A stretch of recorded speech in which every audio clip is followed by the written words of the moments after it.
তো কিছু কড়াইতে তেল দিয়ে জিরে ফোড়ন লঙ্কা ফোড়ন সব দিয়ে দিলাম, টমেটো দিয়ে তেজপাতা দিয়ে দিলাম, এবার পেঁয়াজ দিয়ে দিলাম।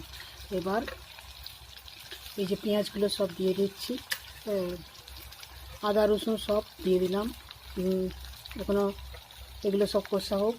এই যে রসুন আদা সব একসঙ্গে দিয়ে দিচ্ছি।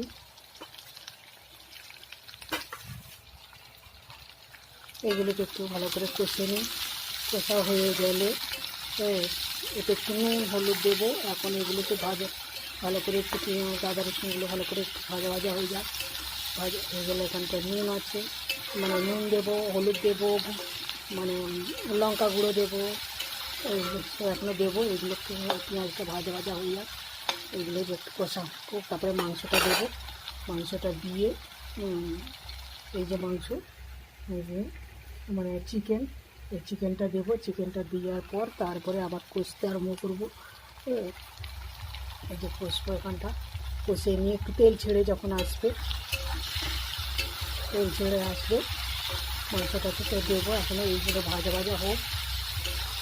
পেঁয়াজ আদা রসুনগুলো দিয়েছি, এখানে এগুলো ভালো করে একটু কষা হোক। কষা হচ্ছে,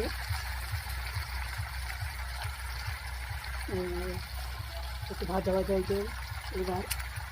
এবার চিকেনটা আছে, এই যে চিকেনটা আবার এতে দিয়ে দিলাম। চিকেনটা দিয়ে দিলাম,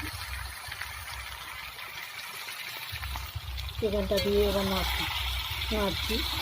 এগুলো একটু ভালো করে একটু কষা হয়ে যায়। কষা হয়ে গেলে তেলটা ছেড়ে এলে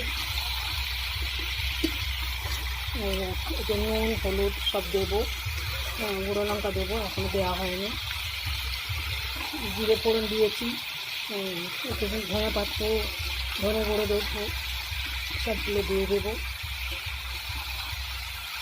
ধনে পাতা আছে, ধনে পাতা একটু দিয়ে দেবো। দিয়ে ভালো করে কষে নিয়ে ভালো করে কষা হয়ে যাক। একটু কষতে একটু কষা কমপ্লিট হলে তাতে এখানে নুন হলুদ দেবো।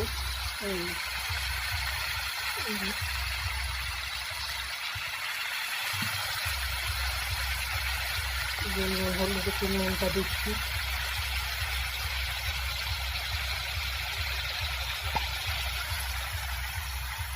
এই যে নুন দিলাম, নুন দিয়ে দিলাম। এবার হলুদটা দেবো। এই যে হলুদটা দেওয়া হোক, হলুদটা দেবো। একটু নুনটা দিয়ে ভালো করে কষা হচ্ছে। কষে তেলটা